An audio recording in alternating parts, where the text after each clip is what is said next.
Hi friends, ஒரு ஹெல்த்தியான tiffin செய்ய போகிறோம். அது எப்படி செய்கிறேன்னு பார்ப்போம். அதுக்கு என்னென்ன தேவைன்னு பார்ப்போம். ஒரு பெரிய சைஸ் வெங்காயம் பொடியாக நறுக்கி வச்சுருக்கேன். இஞ்சி பூண்டு பேஸ்ட்டு தட்டி வச்சுருக்கேன். பேஸ்ட்டாக இருந்தால் கூட வச்சுக்கலாம். ஒரு கேரட் துருவி வச்சுருக்கேன். கொஞ்சம் தேங்காய் துருவி வச்சுருக்கேன். ஒரு பெரிய சைஸ் தக்காளி பொடியாக நறுக்கி வச்சுருக்கேன். எப்படி ரெடி பண்ணுறதுன்னு பார்ப்போம். ஒரு பேன் சூடாகிடுச்சு. அதுக்கு எண்ணெய் சேர்த்துக்குவோம். 2 டேபிள் ஸ்பூன் அளவுக்கு எண்ணெய் சேர்த்துக்குவோம்.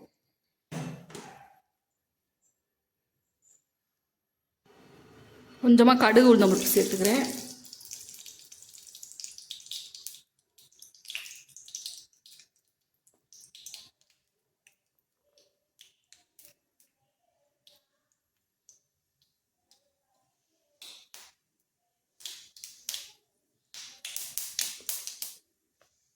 பொடியாக நறுக்கி வச்சுருக்க வெங்காயத்தை வச்சுட்டு வச்சுக்குவோம்.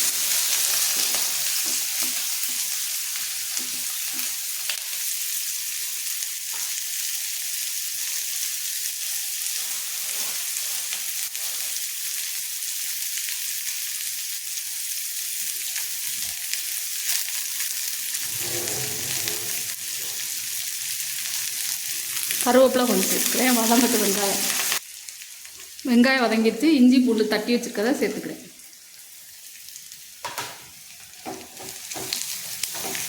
இஞ்சி பூண்டு பேஸ்ட் இருந்தால் கூட சேர்த்துக்கோங்க. இது நல்லா பச்சை வாசனை போகிற வரை வதக்கிக்குவோம். இஞ்சி பூண்டு பச்சை வாசனை போயிடுச்சு. தக்காளியை சேர்த்து வதக்குவோம்.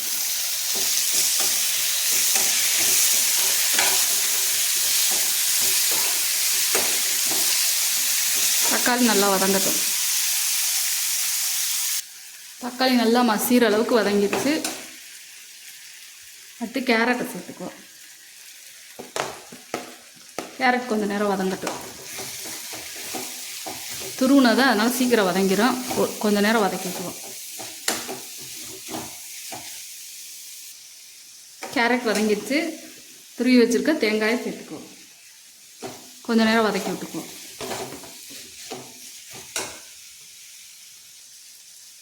தேங்காய் வதங்கிடுச்சு.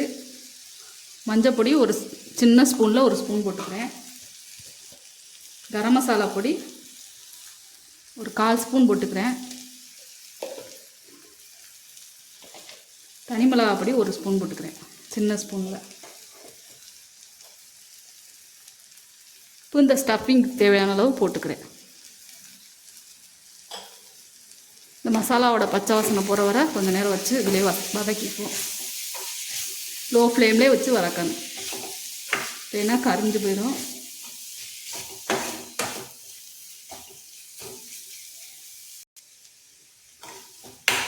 இது நல்ல ஹெல்த்தியான ஃபுட்டு. குழந்தைங்களுக்கு லஞ்ச் பாக்ஸ்லாம் கூட வச்சு விடலாம். கேரட் சேர்த்துருக்கோம். தேங்காய் சேர்த்தா டேஸ்ட்டு நல்லாயிருக்கும். தேங்காய் வேணான்னா கூட ஸ்கிப் பண்ணிக்கலாம்.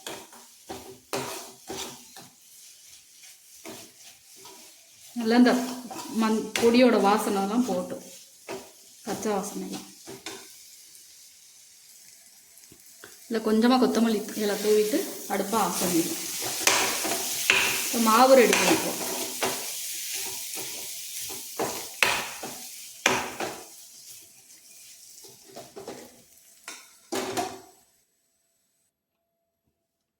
மாவு ரெடி பண்ணிக்குவோம். கோதுமை மாவு எடுத்துக்கிறேன். இதில் 1 கப் அளவுக்கு எடுத்துக்கிறேன்.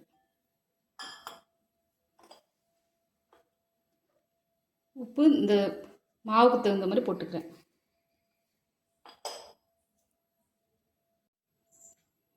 எண்ணெய் கொஞ்சமாக சேர்த்துக்கிறேன்.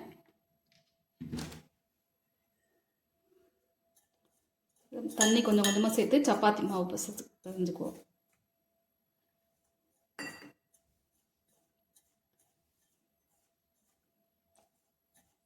சாஃப்டாக பிசைஞ்சுக்குவோம். மாவு பிசைஞ்சுக்கிட்டேன். இந்த அளவுக்கு சாஃப்டாக இருக்கணும்.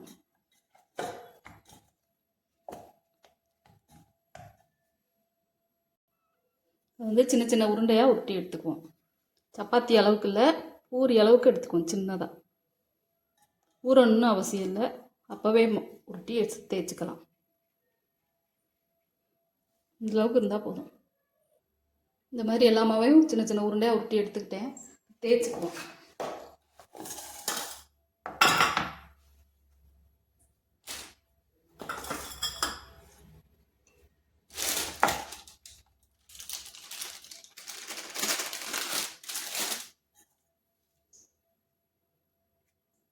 மாதிரி தட்டிட்டு மாவில் லேசாக பரட்டி எடுத்துக்கோ.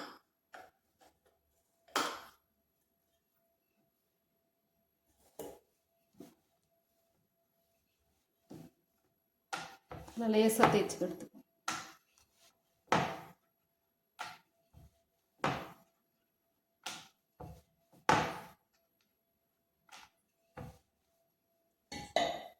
இதே மாதிரி எல்லாத்தையும் தேய்ச்சி எடுத்துக்குவோம். தேய்ச்சிக்கிட்டேன்.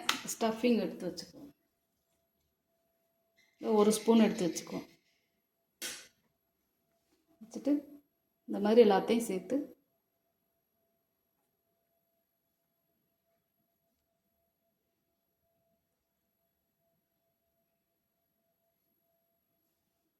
கேப் இல்லாமல்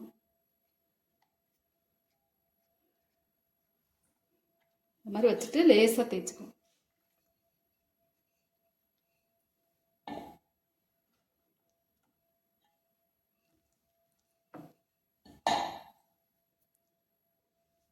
இந்த மாதிரி லேசாக தேய்ச்சி எல்லாத்தையும் இதே மாதிரி எடுத்து வச்சுக்குவோம். இந்த மாதிரி எல்லாத்தையும் தேய்ச்சி எடுத்துக்கிட்டேன். இப்போ தோசைக்கல்லில் போட்டு எடுத்துக்குவோம். தோசைக்கல் சூடாயிடுச்சு. இதில் ஒரு ஸ்பூன் அளவுக்கு எண்ணெய் சேர்த்துக்கிறேன். எண்ணெய் சூடாகும். இதை நீங்கள் பேனில் கூட வச்சு செய்யலாம்.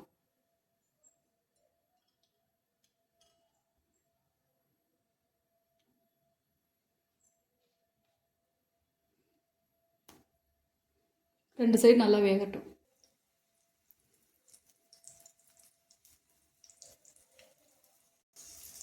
ஒரு சைடு வெந்துச்சு, திருப்பி போட்டுக்குவோம். இதே மாதிரி திருப்பி நல்லா ரெண்டு சைடு போட்டு ரெண்டு சைடு வெந்தோன்னு எடுத்துக்குவோம். நல்லா ரெண்டு சைடு வெந்துருச்சு. இப்போ எடுத்துக்குவோம்.